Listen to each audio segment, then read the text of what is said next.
Welcome back into the Sports Source. This segment of our show brought to you by Calhoun's. Folks, we are closing in on tournament time, and if you don't want to watch the games in a smoky sports bar, hit Calhoun's. Their bar area will be wall-to-wall hoops on multiple TVs. Great Calhoun's food, no smoke, and they've got locations all over East Tennessee. Calhoun's, you can follow them on Twitter at Calhoun's. You can go to calhouns.com to learn more about their greatness. Calhoun's. All right, want to welcome in the panel again. You see them here, Mike Vince, Mike Bob. David Blackburn, back on the AD front. We got basketball still to come, a little NFL draft talk to come, and eventually we'll tell you who we would hire as AD. That's all to come, but so much juicy stuff. David Blackburn told the Knoxville News Sentinel this week that he didn't see Fulmer wanting the AD job. Quote, he had retired and been away for 8 years. Okay, I thought that was interesting. Then he spoke to sports radio WNML, made it clear he and Fulmer haven't spoken recently. According to Jimmy Himes, he wrote this week, and I'm going to have to get up close to the screen and read it. Coach and I have talked a lot, really, in the fall. We've not talked much of late. And Jimmy writes, they haven't talked much of late when it became apparent Fulmer wanted the AD job. In December, many thought Fulmer didn't want the job or couldn't get the job. That changed in January. Many thought Fulmer would be agreeable to work for Blackburn in a capacity to help football and fundraise. Sources have told me, Jimmy Himes, that Fulmer, 66, now wants Blackburn to work for him. Blackburn, 52, has expressed no desire to do that. And regarding Fulmer, Blackburn said during the Friday interview on the radio, I think highly of him, and hopefully he does me, and I think he does. We worked together there for so long. I'm very thankful for the time I had with Coach. All right, now, many people had hoped that Blackburn might hire Fulmer as some sort of football czar had he taken over, but it doesn't sound like that would be Blackburn's plan if he got the job and if Fulmer would listen. Talking to WGOW, which was written about by GoVols 247 this week, Blackburn said he would absolutely be open to hiring Fulmer to work on the staff in a fundraising role, referencing Florida's hiring of former football coach Steve Spurrier as an ambassador and consultant as a possible example. I think exactly what Florida did was the right thing. I think you have to honor the past with folks like that. People connect with them. I think that is very important, and I do. Whether they do it or not is ultimately their call. But yeah, I don't think there's anything wrong with that. So it doesn't sound like, there's some people who think, well, Blackburn could then hire Fulmer to run football. That does not sound like what he would be doing, which we said was kind of crazy to begin with. We also didn't think that he would have any interest. You left here to go be an athletic director.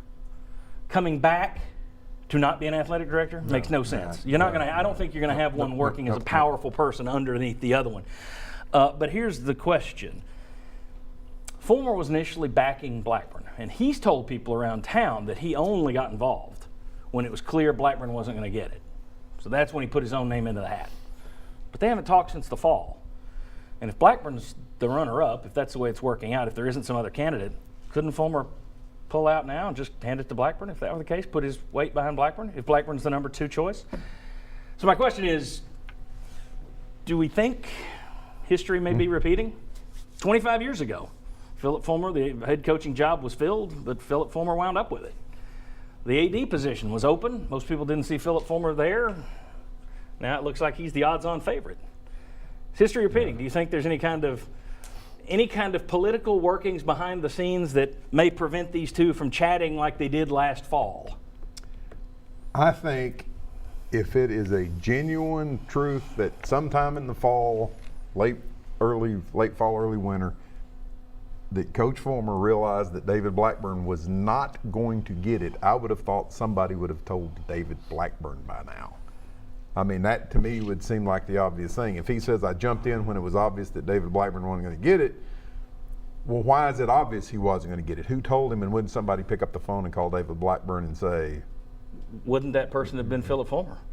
If Philip Fulmer was campaigning for Blackburn, as it apparently he was, why wouldn't he have called him and said, David, look, you don't have a chance, so I'm going to put my name in the ring? Maybe he did, but I think it's interesting that Blackburn came out and said, I was surprised he was interested.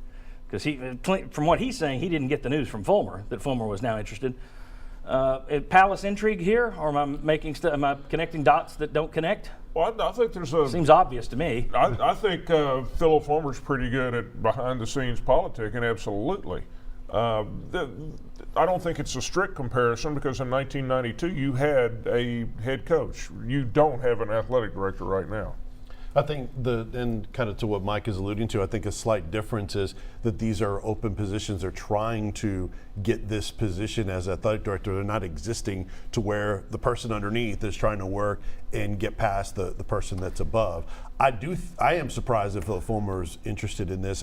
Initially, and when we all talked to him publicly, he talked about how he enjoyed his time off and spending time with his family. And something clearly has changed. And I do think Philip Fulmer has now switched, whether it was because of replacing Blackburn or just on his own. I do think he wants his job, and yeah, that's separated. Mike Griffith shaking your head. Yeah, I've communicated with both these guys, 8 months ago and recently, and I didn't get any read of any type of power struggle or backstabbing or endorsing or not endorsing. I asked Philip about his interest in it. I asked him about David Blackburn, and he thinks a lot of David. He was part of the staff that mentored David Blackburn. So obviously he's got strong feelings toward David. Vice versa, David towards Phil. All this political backstabbing you're describing and speculation, I didn't get any of this. So if they're not going to I doubt they'd tell you, but that's okay. I spoke to him off the record as well as on, and I've they talked to told so me many a people. lot. Okay, well, different people have different perspectives and hear different things. Yes. I'm telling you what they've told me, someone that covered the program back in the 90s and even now. So I would think they would want to use the user, use the media. They didn't attempt to use me. They kept everything above board. And I think a lot of this is speculation, and then the revisionist history of 92. There was an AD named Doug Dickey who made the decision on the coach. Everybody wants to put it on Phil Fulmer. There were a lot of parties involved in what happened. A lot of parties involved in what happened. I don't disagree with that. I don't think anybody angled Let it. me ask you, so you just think it's coincidence they haven't talked in months? David don't Blackburn, think he it- said he talked to him last week. Did you? It was right in the quote. He said he saw him last week, talked to him briefly. I didn't see that in the quote, but okay. That We'll go was back part and of the look. interview. Yeah, We'll go back and you look. can check out the transcript. The other Here, quote where he said we haven't talked in months, I wonder which one he was. At length, but he Which said one? he saw Coach last week and they Okay. talked, but not at length. For Mike, I think it's a fair question. for Mike to be right, that there is no intrigue, that Fulmer didn't jump ships in the middle of this thing, then what Coach Fulmer is saying about Blackburn has no chance has to be true. Well, and I Other think- than that, then Fulmer has gone after a position of somebody that he was formerly supporting. I mean, it's either Blackburn has no chance and Fulmer's telling the truth, or Blackburn has a chance and Fulmer just decided Okay. to want it for himself. We got to catch a break. We got to move on. We're behind. We'll get back to the AD stuff a little bit later on. Next, basketball, NFL draft. More on the AD side. Plenty. Come back.